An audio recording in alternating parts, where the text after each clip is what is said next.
1880 میں مولانا الیاس صاحب پیدا ہو رہے ہیں۔ ان کے والد مولانا اسماعیل صاحب رحمۃ اللہ علیہ یہ صدیقی خاندان سے تھے، ان کی والدہ بھی صدیقی خاندان سے ہیں۔ یہ مظفر نگر کے تھے، والدہ کاندلہ کی تھی، یہ دوسری شادی سے تھے۔ نظام الدین میں ایک مغلوں کی عمارت بنی ہوئی ہے، 64 کھمبا اس کو کہتے ہیں، 64 کھمبا۔ اس کا جو گیٹ ہے، یہ جیسے ہمارا گیٹ چھتا ہوا ہے، آگے چھت ہے، ایسے وہ چھتا ہوا گیٹ ہے، اس کے اوپر ایک پرانی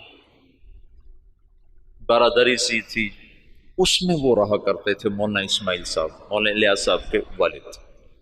وہاں سے ہجرت کر کے آئے اور اس پرانی مسجد کو انہوں نے آباد کیا۔ یہاں وہ کیسے پہنچے؟ یہ 1876 کی بات ہے، تقریباً 76 کی بات۔ یہاں وہ کیسے پہنچے اس کا کچھ پتہ نہیں، کیسے آئے، کس جذبے کے تحت آئے، کون لے کر آیا تھا، اللہ کا غیبی نظام۔ چونکہ یہ جگہ غیر آباد تھی، یہاں مرزا الہی بخش تھا، اس کی یہ جاگیر تھی۔ مرزا الہی بخش یہ بہادر شاہ ظفر کا سمد ہی تھا، یعنی بہادر شاہ ظفر کے بیٹے سے اس کی بیٹی کی شادی ہوئی تھی، اور مرزا الہی بخش بھی انگریزوں سے مل گیا تھا، اور وہ بھی جنگ آزادی کے ختم کرانے والوں میں ایک کردار تھا، اور غداری کا اس نے بھی بڑا صلہ پایا تھا۔ یہ مسجد مرزا الہی بخش نے بنوائی تھی، چھوٹی سی، ابھی تک وہ مسجد باقی ہے۔ تو ایک دفعہ مولانا اسماعیل صاحب یہ باہر نکلے ڈھونڈنے کے کوئی آدمی ملیں تو ان کو مسجد میں لاؤں، کہ ویران جگہ تھی۔ تو کچھ لوگ جا رہے تھے دلی، یہ میوات سے پہلا تعارف ہونے لگا، تو ان سے پوچھا بھئی آپ لوگ کہاں جا رہے ہو؟ کہ جی دلی جا رہے ہیں مزدوری کرنا۔ تو انہوں نے کہا اگر میں مزدوری دے دوں تو میرے ساتھ چلو گے؟ کہاں تمہارے ساتھ چلو؟ ایک دن کی مزدوری 2 آنے تھی، 2 آنے۔ تو وہ 5-6 آدمیوں کو لے کر مسجد میں آ گئے اور ان کو وضو سکھایا، طہارت، نماز سکھا کر سارا دن اپنے ساتھ رکھا۔ پھر تعارف پہ پتہ چلا کہ یہ میواتی ہیں۔ میواتی کون ہیں؟ اس کے بارے میں مورخین کی رائے یہ ہے کہ یہ جو ہندوستان کی قدیم قومیں ہیں ان میں سے ہیں میواتی۔ ایک تو ہے نا آریہ نسل جو وسط ایشیا سے آئے اور انہوں نے پورے ہندوستانی خطے پر قبضہ کیا۔ آریہ نسل کے لوگ راجپوت اور جاٹ یہ کہلائے، اور ان کی اور کئی قسمیں بنی۔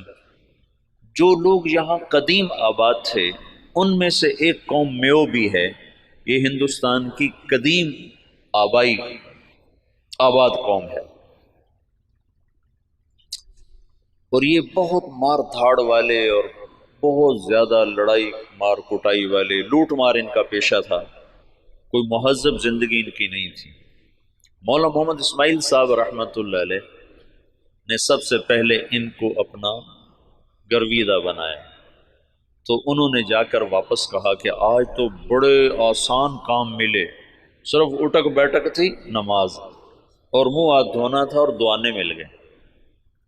بڑے سارے وہ حیران ہو گیا، بڑا اچھا کام ملا بھائی، کوئی مسئلہ ہی کوئی نہیں، نہ کوئی پتھر توڑے نہ کوئی وزن اٹھایا، اور کام ہمارا بڑا چوکھا ہو گیا۔ یہ ابتدا ہے۔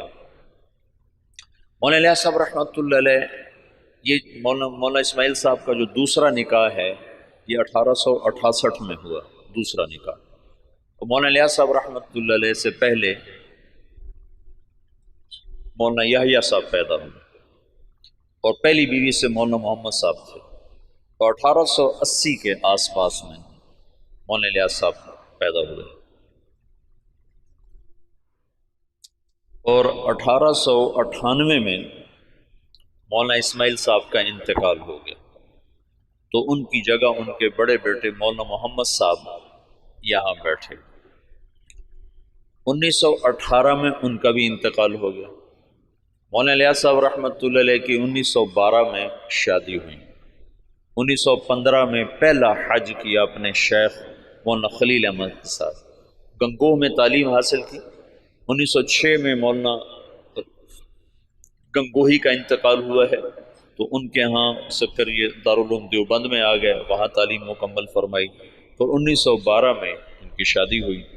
1915 میں پہلا حج مولانا خلیل احمد صاحب کے ساتھ تشریف لے گا۔ اس وقت یہ سہارنپور میں پڑھاتے تھے، اپنے شیخ کے ساتھ پڑھاتے تھے۔ مولانا خلیل احمد صاحب رحمۃ اللہ علیہ وہیں رہ گئے، ہجرت کر کے گئے تھے، وہ واپس نہیں آئے۔ باقی حضرات واپس آئے نہیں، اس وقت نہیں، ساتھ ہی واپس آئے، بعد میں گئے۔ تو 1918 میں مولانا محمد صاحب کا انتقال ہوا، تو مولانا الیاس صاحب رحمۃ اللہ علیہ وہاں تشریف لائے، جنازے میں شرکت فرمائی۔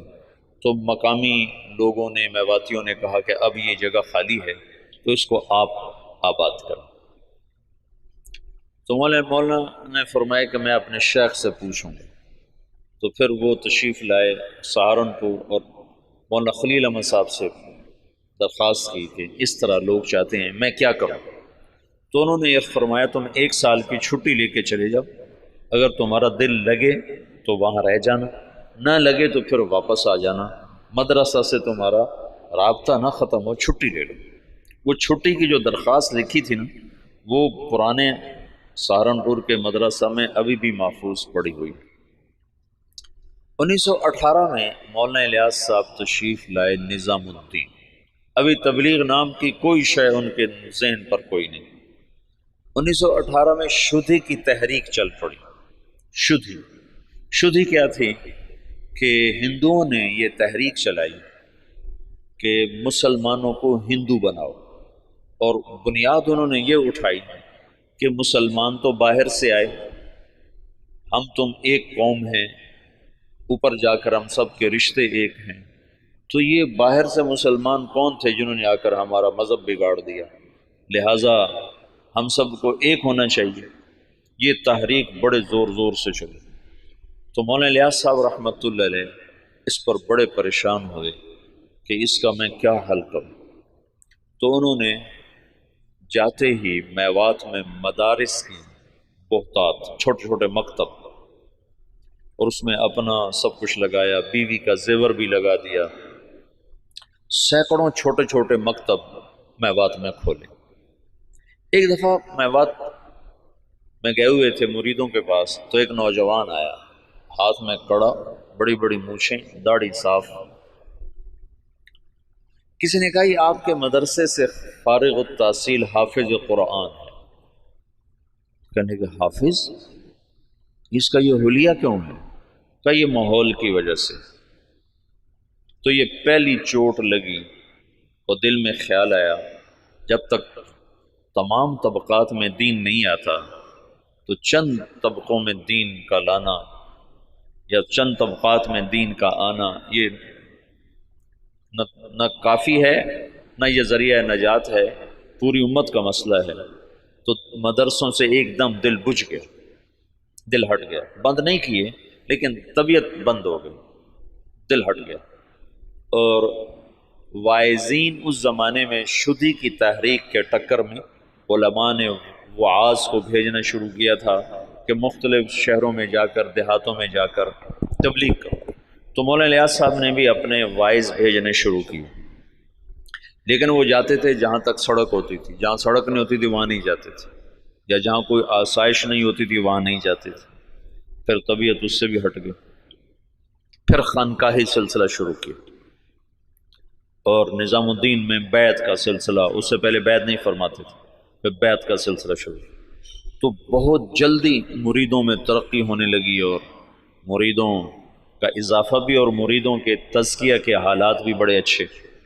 لیکن کچھ عرصے کے بعد خیال آیا کہ کتنے لوگ میرے مرید ہو جائیں گے، 1,00,000 2 لاکھ، تو عامت الناس کا کیا کروں؟ ابھی اللہ تعالیٰ فطرت خود ہی کرتی ہے لالے کے حنا بندی، پھول کو سرخی کوئی نہیں پہناتا، اللہ ہی اسے سرخ کرتا ہے۔ تو طبیعت ہٹتی گئی، مدرسوں سے ہٹ گئی، خانقاہ سے ہٹ گئی کہ خانقاہ بھی ایک جزئی کام ہے، مدرسہ بھی ایک جزئی کام ہے، اور واعظ تقریر بھی ایک، پیسے دو تو جاتے ہیں، پیسے نہ دو تو جاتے نہیں۔ تو بے قراری بڑھتی گئی اور کوئی حل نظر نہیں آیا۔ تو 1926 میں، اس سے قبل مولانا خلیل صاحب وہ ہجرت کر کے اور تشریف لے گئے، مدینہ منتقل ہو گئے تھے۔ تو 1926 میں حج پہ تشریف لے گئے، ہجرت کی نیت کر کے کہ میں اب واپس نہیں آؤں گا، وہیں رہوں گا۔ 1925 میں گئے تھے، 1926 میں واپس آئے۔ یہ نیت کر لی تھی کہ اب میں واپس نہیں آؤں گا، ادھر ہی رہوں گا۔ جب یہ مکہ پہنچے تو ان کو خواب میں اللہ کے رسول کی زیارت ہوئی۔ تو انہوں نے پوچھا، یا رسول اللہ، میں امت کی بہتری کے لیے کیا کروں، امت کی ہدایت کے لیے کیا کروں؟ تو اللہ کے رسول نے فرمایا، جیسے میں نے مکے میں کام کیا تھا تم ویسے کام کرو۔ انہوں نے آگے عرض کی، مجھے تو پتہ نہیں مکے میں آپ نے کیسے کام کیا تھا۔ تو اللہ کے نبی نے فرمایا، مکی صورتوں میں غور کرو، اللہ تمہیں سکھائے گا۔ یہ مکہ میں ہے۔ پھر مدینہ پہنچے تو وہاں پھر اللہ کے رسول کی ضرورت، تو آپ نے ارشاد فرمایا، اللہ تم سے کام لے گا، تم واپس جاؤ، واپس، اور میرے پاس آؤ۔ تو انہوں نے مولانا خلیل احمد صاحب سے یہ خواب ذکر کیا، وہ وہیں منتقل ہو گئے تھے۔ انہوں نے حضرت مدنی رحمت اللہ علیہ کو، مدنی کیوں کہتے ہیں، حسین احمد مدنی، یہ اپنے والد، ان کے والد اپنے پورے خاندان سمیت مدینہ ہجرت کر گئے تھے۔ پھر ان کا سارا خاندان مدینے میں آباد رہا، یہ بھی مدینہ میں رہے۔ پھر ہندوستان کے حالات کو دیکھ کر دوبارہ واپس آ گئے تھے، اور یہ کہا تھا کہ میں مسلمانوں کو تنہا نہیں چھوڑ سکتا، میں مدینے میں رہوں اور مسلمان مشقت میں ہوں۔ تو مدینے کا قیام قربان کیا تھا اور واپس تشریف لے آئے ہندوستان۔ یہاں اللہ نے ان سے بہت بڑا کام لیا، تو اس لیے ان کو مدنی کہتے ہیں۔ تو ان کے بھائی تھے سید احمد، وہ وہاں پہلے انہوں نے اتنا فقر دیکھا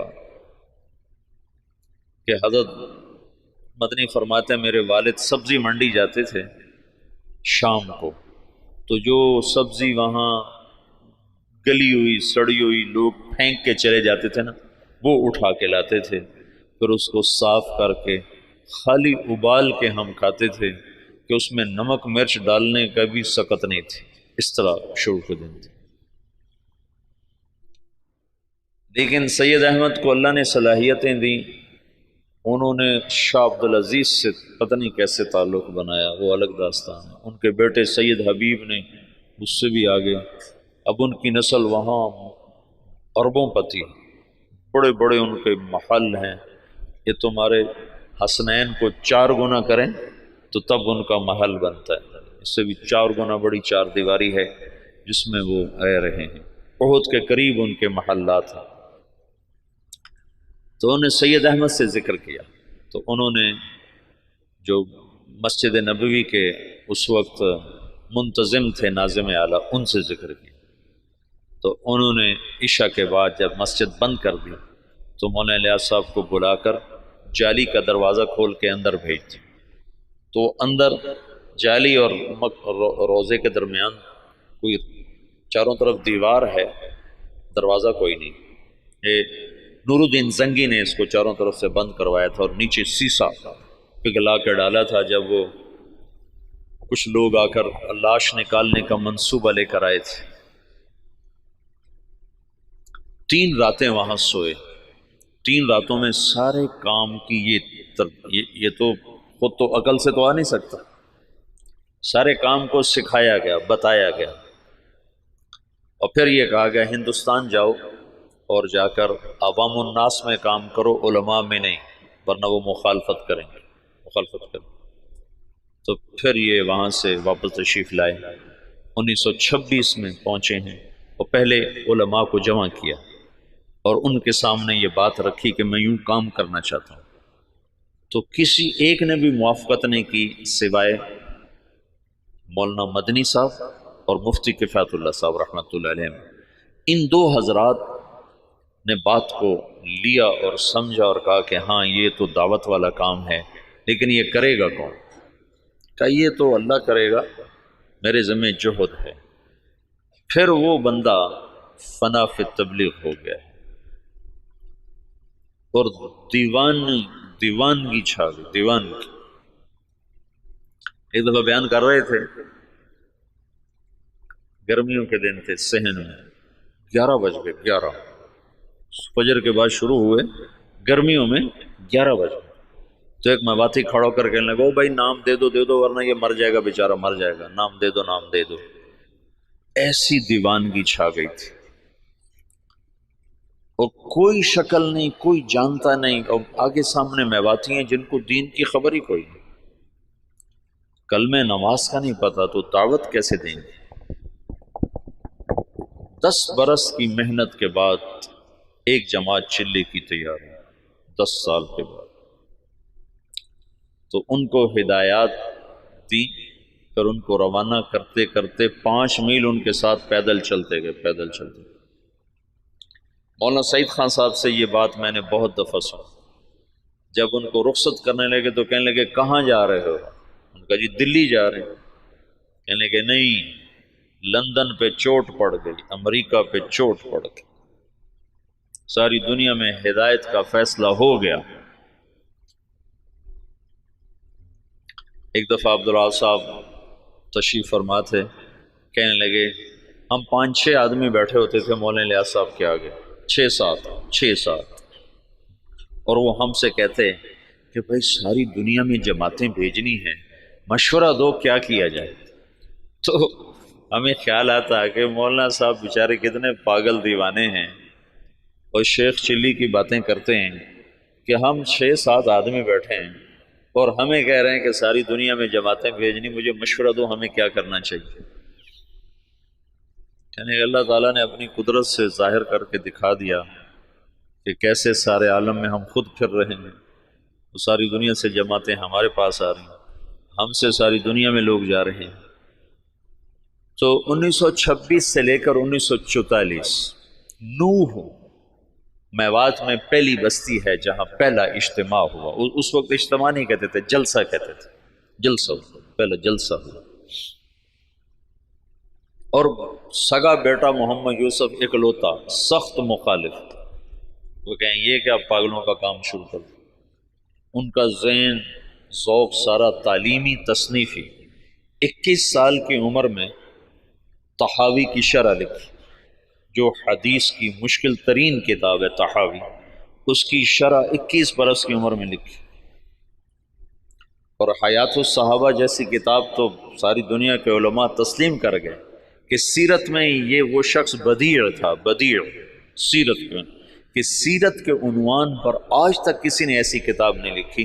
سیرت کا عنوان ہوتا تھا زید بن ثابت، نیچے اس کی سیرت اور حالات، عمر بن خطاب، نیچے ان کی سیرت، حالات، واقعات اور ان کے فضائل اور مناقب۔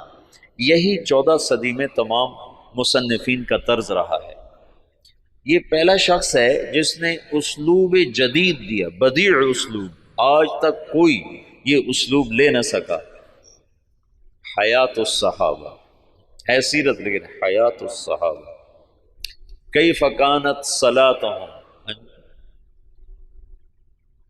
کیف کان علمہم، کیف کان جہادہم، اس کے نیچے کئی صحابہ کے واقعات۔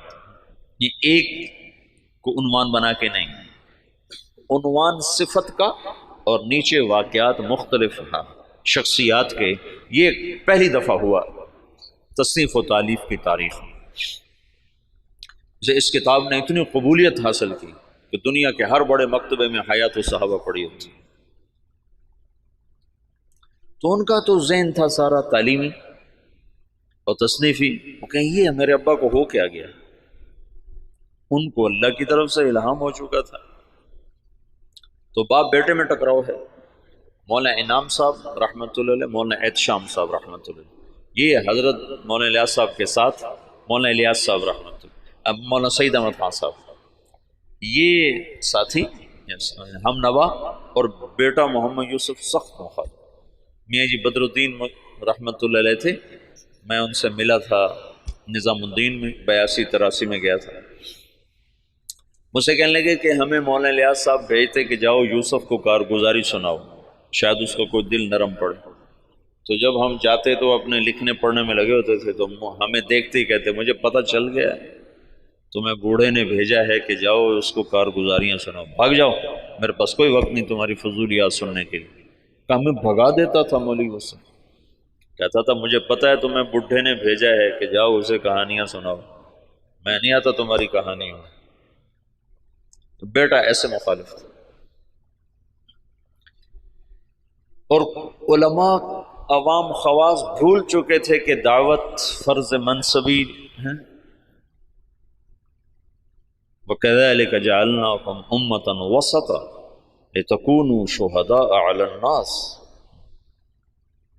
یہ تو شہداء اللہ الناس کا فریضہ پوری امت کے ذمے ہے، اور سارا عالم ہمارے ذمے ہے۔ میاں جی بدر الدین، یہی بدر الدین بتاتے ہیں، میں بیان کر رہا تھا تو سامنے کچھ لوگ بیٹھے تھے 10 12 15، تو پیچھے سے مولانا الیاس صاحب آ گئے، کہنے لگے بدر الدین اب کن میں بیان کر رہے ہو، کن کو سنا رہے ہو، کن کو سنا رہے ہو؟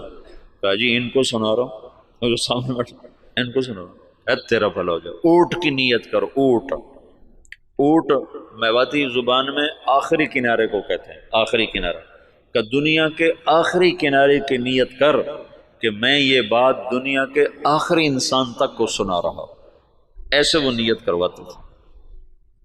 اپنی زندگی میں 2 کمرے بنائے تھے مسجد میں داخل ہو کر، جنوب کی طرف، اوپر ان میں کھڑکیاں، کھلی کھلی دروازے، اور یہ فرمایا کہ یہاں غیر ملکی مہمان جب آئیں گے تو ان کو تم نے یہاں ٹھہرانا ہے۔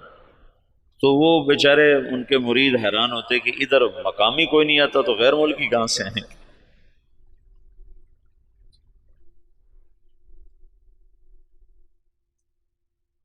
میاں جی دین محمد تھے جو حضرت مولانا الیاس صاحب کے ابتدائی خدام میں تھے، اور جو جماعت مولانا الیاس صاحب نے حضرت تھانوی کے خانقاہ تھانہ بھون بھیجی تھی، اس میں وہ اس جماعت میں ان کی تشکیل تھی۔ وہ کہتے ہیں ایک دفعہ مجھ سے کہنے لگے کہ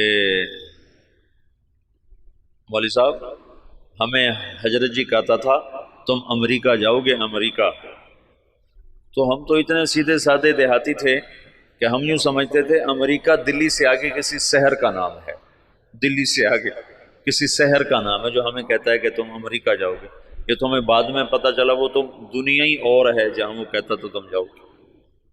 تو جہاز کچھ نہ کچھ اس زمانے میں چل گئے تھے، تو کبھی اوپر سے کوئی جہاز گزرتا تو اس کو میواتی میں کہتے تھے اڑن کھٹولا۔ تو مولانا الیاس صاحب کہتے ہیں ان اڑن کھٹولوں میں تم تبلیغ کرنے جاؤ گے۔ تو ہم تو گدھوں پہ سوار ہونے والے تھے، ہم کہیں مولوی الیاس ہمارا مذاق اڑاتا ہے کہ ہم تو گدھوں پہ سوار ہونے والے، ہم اڑن کھٹولوں میں کہاں بیٹھیں گے؟ تو اللہ نے ان کو اڑن کھٹولوں میں بٹھایا۔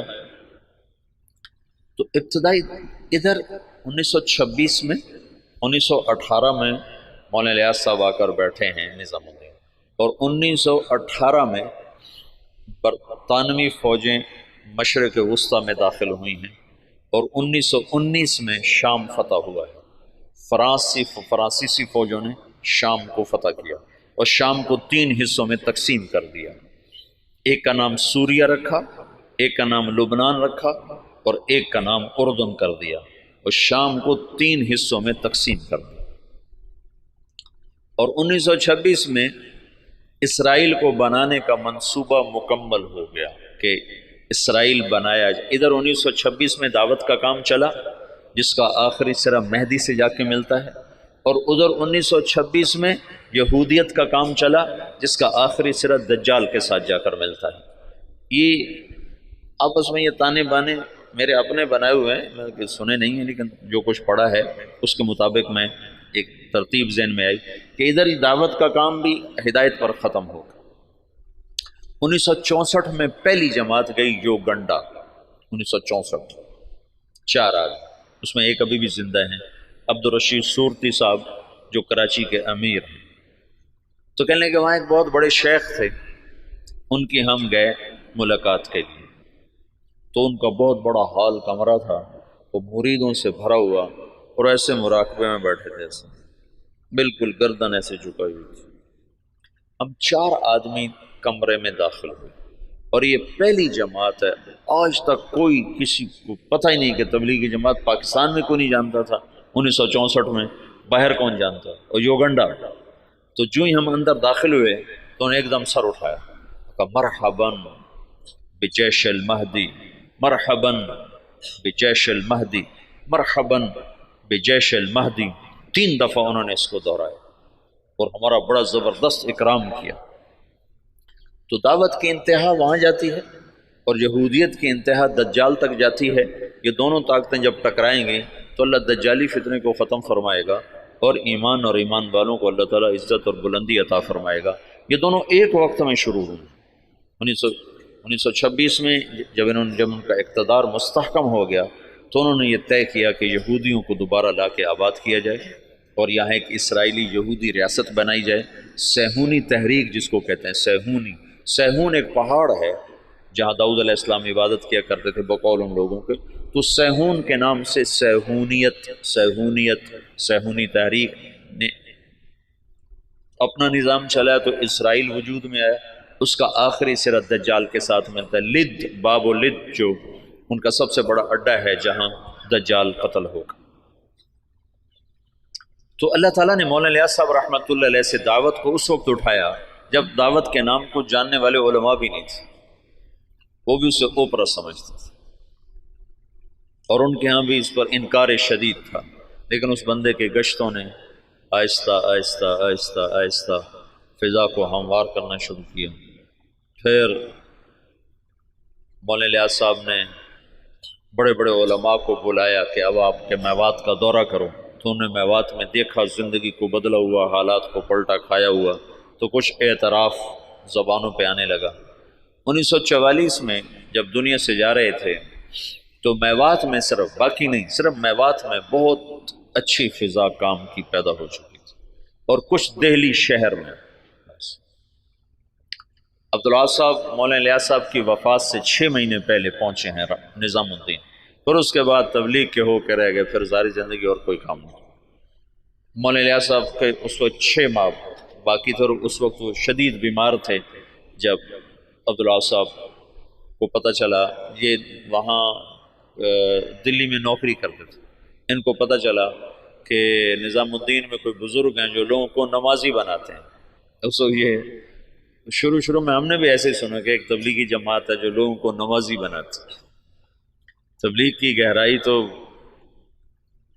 کیا زبردست چیز ہے۔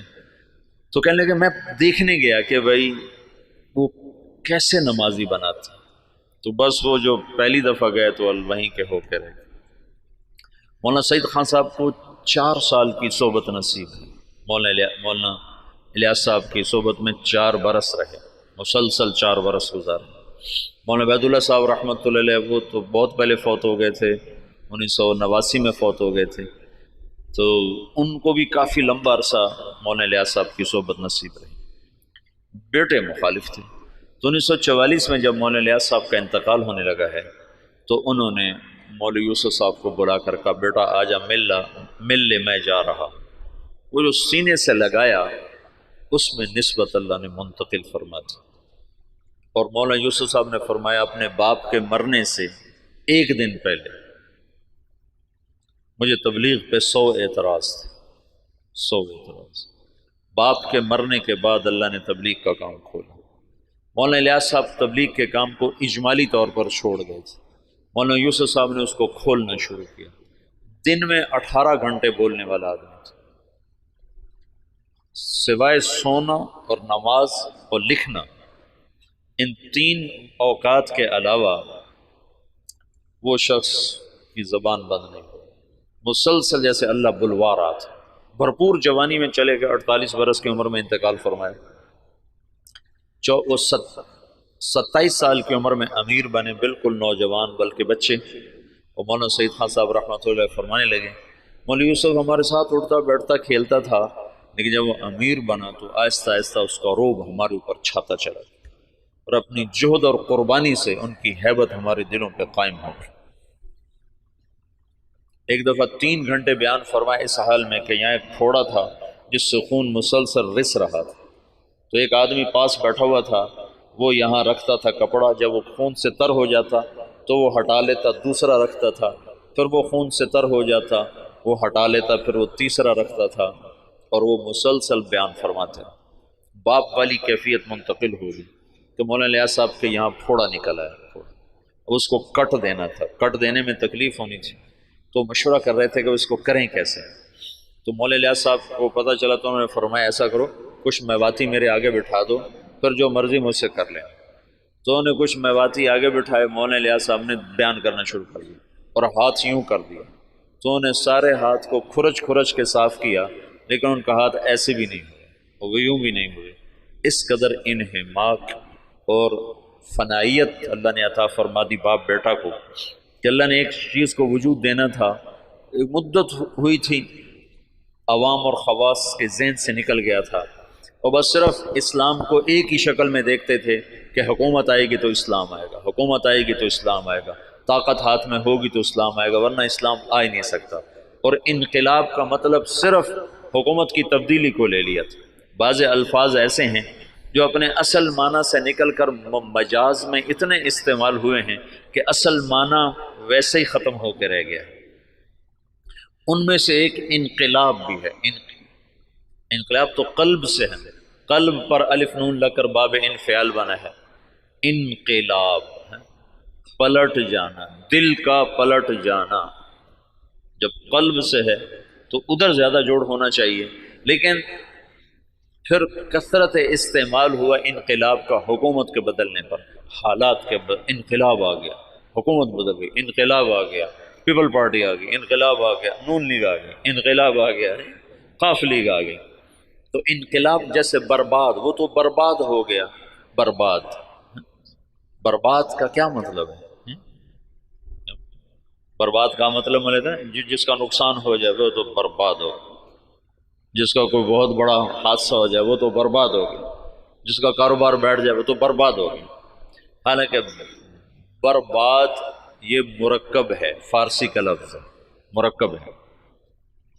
بر باد، بر باد، بر الگ ہے، باد الگ ہے۔ بر کہتے ہیں اوپر اور باد کہتے ہیں ہوا کو۔ تو بر باد کا مطلب ہے ہوا کے اوپر۔ یہ مطلب تمہیں معلوم تھا پہلے کبھی؟ یہ اپنے اصل مطلب میں کبھی استعمال ہی نہیں ہوا۔ بر باد، جس کی دکان بیٹھ جائے وہ ہوا میں اڑ رہا ہوتا ہے۔ یہ تو ایک تعبیر ہے کہ جیسے پتا ٹوٹتا ہے نا، پتا ٹوٹتا ہے پھر وہ ہوا کے رحم و کرم پر ہو جاتا ہے، اس کی کوئی منزل نہیں رہ جاتی نا۔ ہوا کے جھونکے جدھر لے جائیں وہ ادھر کو اس کی سمت ہو جاتی ہے۔ ایسی جو کسی نقصان میں حالات کی جکڑ میں آتا ہے تو اس کو کوئی رہ نہیں جاتا، اپنے بھی آنکھیں پھیر جاتے ہیں، خون بھی سفید ہو جاتے ہیں۔ تو وہ ایسے ہو جاتا ہے جیسے ہوا کے دوش پر کہ کوئی اس کا پرسان حال کوئی نہیں۔ تو اس لیے برباد کو وہاں سے یہاں ڈال دیا گیا۔ تو پچھلے 200 سال سے انقلاب کا لفظ بھی صرف اور صرف حکومت کی تبدیلی پر بولا جاتا ہے، حالانکہ انقلاب اصل معنی میں تو دل کا بدل جانا ہے۔ انقلب، دل بدل گیا۔ تو پچھلے 200 سال سے یہ ذہن بن گیا ہے کہ بغیر حکومت کے نہ دین آ سکتا ہے نہ حالات سدھر سکتے ہیں۔ مولانا الیاس صاحب نے اس کو رد کر کے دکھایا کہ نہیں، دین دعوت سے آتا ہے، حکومت سے نہیں آتا، اور دعوت تمام شعبوں کو زندہ کرنے کا واحد راستہ ہے۔ نبی جب آتا ہے تو سامنے کتنے شعبے ہیں جو بگڑے ہوئے ہوتے ہیں، وہ صرف دعوت کو زندہ کرتا ہے، شعبے خود زندہ ہو جاتے ہیں۔ جیسے صحت کو زندہ کر دیا جائے تو جسم کے سارے شعبے خود زندہ ہو جاتے ہیں، قوت کو بحال کر دیا جائے تو جسم کے سارے شعبے خود بخود بحال ہو جاتے ہیں۔ قوت بحال نہ ہو تو اس کو دوڑایا جائے تو بیچارہ کیسے دوڑے گا؟ کہ یہ جو امت ہے یہ اس بیمار بوڑھے گھوڑے کی طرح ہے، اس پر اسلام کہاں سے آئے؟ اس کی جوانی کو لوٹایا جائے گا تو اس پہ اسلام آئے گا۔ حکومت اسلام نہیں لا سکتی، ناممکن ہے۔ زیادہ زیادہ نماز پہ دکانیں بند کرا دے گی تو کوئی بے وضو پڑھ لے تو پھر کیا کرو؟ میرے اپنے اسکول کا واقعہ نہیں تو میں سناتا ہوں۔ جب میں سنٹر ماڈل اسکول میں تھا تو خود میں نے بے وضو نمازیں پڑھی. طالب صاحب سردیوں کا زمانہ وضو کیڑا کرے، اللہ اکبر. طالب صاحب کی نماز، تو وہ عشاء کی نماز ہو رہی تھی اور میرے کمرے میرے برابر میں اس کا بستر تھا. جاوید نذیر اس لڑکے کا نام تھا، یہ مرید کے اچھے زمیندار گھر کا تھا. تو اس میرے پاس آ کر کھڑا ہوا اور اس نے آ کر 4 رکعت نماز عشاء کی نیت باندھی. 4 رکعت نماز عشاء واسطے طالب حسین دے. اللہ اکبر. حکومت ایسا اسلام لائے گی واسطے طالب حسین دے. جو ایسی نماز پڑھے گا وہ تو کافر ہو جائے گا، نہ پڑھے تو اس سے تو کافر نہیں ہوتا نا، لیکن اگر ایسا کرے گا تو اسلام سے نکل جائے گا. قوت کبھی، اس لیے تو کبھی نبی کو طاقت دے کے نہیں بھیجا گیا. بعد میں طاقت آئی اللہ، جو اللہ کے نبی کو حاصل ہوئی بعد میں ہوئی. پہلے تو فقیر بن کے کھڑے ہوئے کہ نہ کوئی مال کے لالچ میں کلمہ پڑھے، نہ کوئی تلوار کے خوف سے کلمہ پڑھے، صرف اللہ کے تاثر سے کلمہ دل میں اترے. تو چونکہ اسلام نے ایک عروج دیکھا تھا، تو جو ہمارے قائدین تھے وہ اس عروج کو تصور میں لے کر اعادہ عروج کی جہد کرتے رہے. وہ جو ذوف اسلام تھا اس کو دور کرنے کی کوشش ہی نہیں کی کہ انگریز کیوں آیا. مولانا حفظ الرحمان صاحب آئے سیوہاروی، یہ میاں جی دین محمد پاس بیٹھے ہوئے، مولانا الیاس صاحب، اور مولانا حفظ الرحمان آئے. حضرت دعا کریں انگریز نکل جائے. مولانا الیاس صاحب چپ بیٹھے. حضرت دعا کریں انگریز نکل جائے. چپ بیٹھے. حضرت دعا کریں انگریز نکل جائے. تو مولانا الیاس صاحب ایک دم جوش میں آئے کہ کوئی لوگ تیار کر لیے ہیں جو انگریزوں کے بعد حکومت کو سنبھالیں گے. کوئی لوگ تیار کر لیے ہیں. وہ کہ چپ. کہ جو انگریزوں کے بعد آئیں گے وہ ان سے برے ہوں گے کہ انگریز ہمارے بزرگوں کے گناہ کی سزا میں آئے، اور جو موجود آئیں گے ہمارے گناہوں کی سزا میں آئیں گے. اور مجمع کو تیار کیے بغیر کام نہیں چلتا ہے. تو انگریز تو چلا گیا، لیکن جتنا اسلام پاکستان میں ذبح ہوا، مدنی فرمایا کرتے تھے ہندوستان میں مسلمان ذبح ہوں گے اور پاکستان میں اسلام ذبح ہوگا. یہ مولانا الیاس صاحب نے پرانا سبق زندہ کیا کہ دعوت وہ واحد سبب ہے جس سے دین آتا ہے. اور میں چلنا ہی نہیں چاہتا تو مجھے زبردستی کیسے چلاؤ گے؟ تم مجھے زبردستی نماز پڑھاؤ گے تو کتنی پڑھا لو گے؟ اور جو 90% اخلاقیات ہیں وہ کیسے لاؤ؟ ماں کی خدمت کیسے کرواؤ؟ باپ کے آگے چپ رہنا کیسے سکھاؤ؟ بیوی سے حسن سلوک کیسے سکھاؤ؟ وفاداری کیسے سکھاؤ گے؟ رات کو اللہ کے سامنے رونا کہاں سے لاؤ گے؟ جب تم زانی کو کوڑے مارو گے، شادی شدہ کو سنسار کرو گے اور بازار بند کرا دو گے، ٹھیک ہے ہو گئے بند، لیکن نماز کس کو پڑھاؤ گے؟ مجھے مدینہ میں ایک نوجوان ملا دیرہ غازی خان کا، کہنے لگا 10 سال سے مدینے میں بغیر وضو کے نماز پڑھی. 10 سال. کہیے تو میں نے تمہاری کیسٹیں سنی تو مجھے ہدایت ملی ہے، تو میری بخشش ہو جائے گی؟ میری بخشش ہو جائے گی؟ تو 10 سال مدینے میں بغیر وضو کے نماز پڑھی.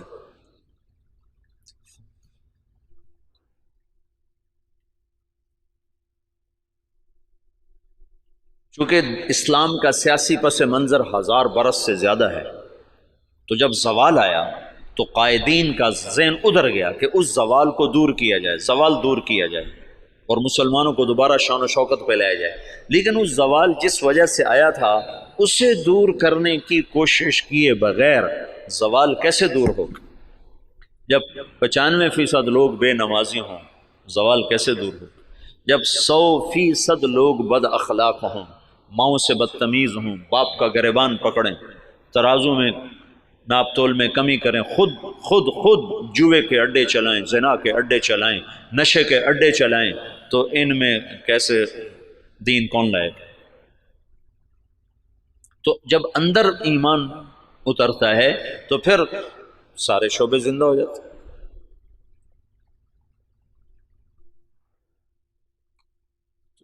مولانا الیاس صاحب کے ذریعے سے پرانا سبق زندہ ہوا کہ دعوت وہ سبب ہے جس کے ذریعے سے اللہ نے ہر دور کے باطل کو توڑا، ہر دور کے باطل کو توڑا. تو 1926 میں یہ کام شروع ہوا. شخصیات کے جانے سے کوئی فرق نہیں پڑا ہے. اور اب عجب العجائب ہے کہ 15 برس ہو چکے ہیں، امیر کوئی نہیں، ایک شورا ہے اور کام اسی طرح چل رہا ہے. اور عجب العجائب ہے کہ گونگے بھی دین کے داعی بن کے چل رہے ہیں۔ ابھی 1 سال کی جماعت گونگوں کی یمن سے کام کر کے واپس آئی اور 7 مہینے کی دوبارہ ملائیشیا جانے کے لیے تیار کھڑی۔ یہ اسلامی تاریخ میں پہلی دفعہ ہو رہا ہے کہ گونگے دین کے داعی بن جائیں۔ اور پہلی دفعہ جب سے سورج چمک رہا ہے کانگو کے جنگلوں میں جماعت پہنچی جہاں اتنے قد کے بونے رہتے ہیں، بونے، اقزام، وہ 4 فٹ کا بڑا جوان ہوتا ہے، جس کا قد 4 فٹ ہو وہ سب سے نمایاں نظر آتا ہے۔ یا 4 فٹ والے تو ہم گودی میں اٹھائے پھرتے، وہ 4 فٹ والا بڑا جوان ہوتا ہے۔ عام کا 3 فٹ، 3.5 فٹ، پونے 4 فٹ، اور 4 فٹ والا بڑا چوڑا ہو کے چلتا ہے، اور ننگے رہتے ہیں، مرد عورت کوئی کپڑا استعمال نہیں کرتا، اور کوئی باہر کی دنیا سے ان کا تعلق کوئی نہیں ہے۔ سانپ کاٹے تو علاج ان کا جنگل میں موجود ہے، کانٹا چبھنے سے سانپ کے ڈسنے تک سارا علاج اپنے جنگل سے کرتے ہیں۔ غذا ان کی جنگل کے جانور ہیں، ہر چیز کھاتے ہیں، اور طاقتور اتنے ہیں کہ ہر آدمی 5 سے 6، 7 سے 8 شادیاں کرتا ہے، کوئی کشتے نہیں کھاتے۔ کتنے لوگ بیچاروں کے گردے مر ختم ہو گئے کشتوں کے چکر میں، گردے گنوا بیٹھے، گولی اندر تے دم جلندر چلا گیا۔ ان کو اللہ نے ایسی قدرتی طاقت دی ہوئی ہے، اور جب سے وہ پیدا ہوئے انہوں نے اسلام کا نام نہیں سنا۔ آج سے 12 برس پہلے وہاں پہلی تبلیغی جماعت پہنچی، مالی سے جماعت بنی، مالی وہ گئے کانگو، کانگو سے گئے جنگل، اور جنگل کے ترجمان ساتھ لیے، انہوں نے وہاں دعوت کا کام چلایا، تو 270 آدمی پہلی دفعہ مسلمان، اور ان کو لباس، وہ بیچارے لباس پہن کے اوکھے ہو گئے، ایک ہی کیتا جو ساڑھے نال ہے، اوکھے ہو گئے، اوکھے ہو گئے۔ تو ان میں ایک ان کا سردار، وہ حج کرنے کے لیے آج سے کوئی 8-9 سال پہلے حج کے لیے، تو کچھ علماء تھے جو تبلیغ کے بڑے مخالف تھے، تو ایک ہمارے دوست ہیں حسن کیمرونی، یہ حسن کیمرون کے کیمرون سے جماعت گئی، مالی نہیں، کیمرون سے جماعت گئی تھی۔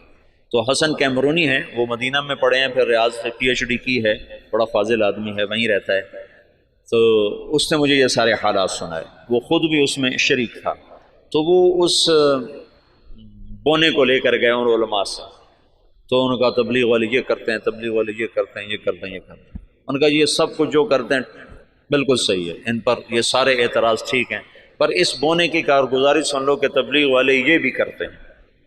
جب انہوں نے سنے حالات تو وہ سارے رونے لگے اور کہنے لگے تبلیغ حق ہے، ہم نفس پرستی کا شکار، اور اب ان کی تعداد تقریباً کوئی 5000 کے قریب ہو چکی ہے، وہ 270 سے اب 5000 تک پہنچ چکے ہیں۔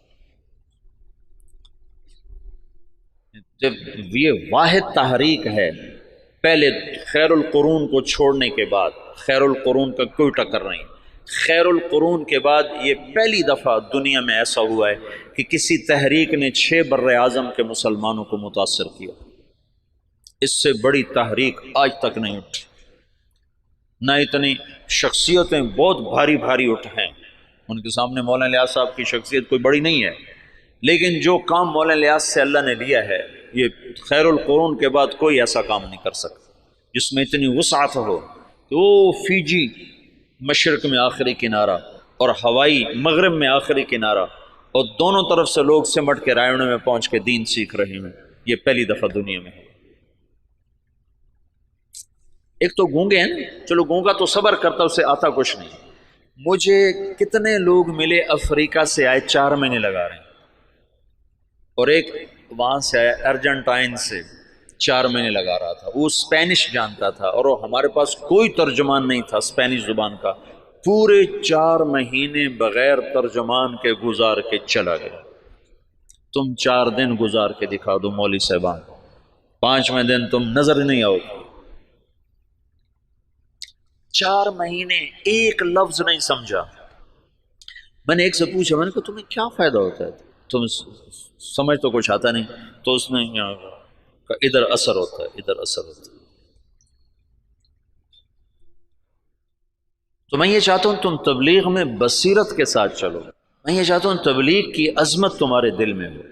تھوڑی سی زندگی ہے، پتہ نہیں کب شام ہو جائے۔ میں تو موت کا ایک جھٹکا کھا چکا ہوں، دیکھ چکا ہوں کہ کتنی ناپائیدار زندگی ہے اور کتنی بے ثبات یہ دنیا ہے اور کتنا دھوکے کا یہ جہان ہے کہ پتہ بھی نہیں چلتا اور وہ گئے۔ تو تھوڑی زندگی میں وہ کام کرو جس کا نفع تمہیں زیادہ ملے، جس کی واپسی تمہیں زیادہ ملے۔ تو تبلیغ کے سوا اس وقت کوئی میدان عمل میں ایسا عمل نہیں جس میں لگنے سے تم سارے عالم پر اثر انداز ہو جاؤ، ساری دنیا کے انسانوں تک تمہاری محنت کا اثر پہنچا۔ جبوتی جیسے غریب ملک میں آگے بھی اس سے بھی غریب علاقہ تھا تجرو، جہاں کشتی ڈوبی تھی، اس جنگل میں اجتماع ہوا، 3-4 ہزار کا مجمع جنگل میں جمع تھا۔ یا کتنے بڑے بڑے اشتہار لگتے ہیں، 300-400 سے زیادہ آدمی اکٹھا نہیں ہوتے، اور وہ جنگل، وہ ایک نکر اور ایک بنیان، یہ ان کا لباس تھا۔ 24 گھنٹے میں ایک وقت کھانا کھاتے۔ یہ جماعتیں جب جاتی ہیں نا تو ان کو دیکھ کے بڑے حیران، اچھا تم سارا دن کھاتے ہو، دن میں 3 دفعہ کھاتے ہو، 3 دفعہ کھاتے ہو۔ ان کو حیران ہو کر کہتے ہیں اتنا کھاتے ہو تم، بیمار نہیں ہوتے؟ بیمار تو ہوئے پڑے۔ غربت انتہا درجہ۔ میں ایسے ساحل سمندر پر تھا، میں ایسے گیا دیکھنے تو سب کے وہ عصر کے بعد چائے پی رہے ہیں، چائے تو دیکھا وہ کالا کعوہ پانی والا بغیر دودھ کے، ٹوٹی ہوئی پیالیاں، ٹوٹی ہوئی پرچیں، یہ ان کی بڑی عیاشی تھی کہ وہ سمندر کے کنارے چائے پی رہے تھے۔ نکر بنیان یہ ان کا لباس۔ وہاں تبلیغ پہنچ گئی، کوئی جانتا نہیں محمد الیاس کون ہے، کوئی جانتا ہی نہیں محمد یوسف کون ہے، انعام الحسن کون ہے، عبد الوہاب کون ہے، محمد سعد کون ہے، لیکن تبلیغ وہ ایسے کر رہے ہیں کہ جیسے رائمنڈ میں ہو رہی، جیسے پاکستان میں ہو رہے۔ خود جبوتی والے ان کی زبان نہیں سمجھتے، وہ اور زبان، پہاڑ کی کوئی جنگلی زبان بولتے۔ تو تبلیغ کے معجزات اب نظر آتے ہیں، نظر، تبلیغ کی کرامت وہ نہیں جو چھپی ہوئی، نظر آتے ہیں۔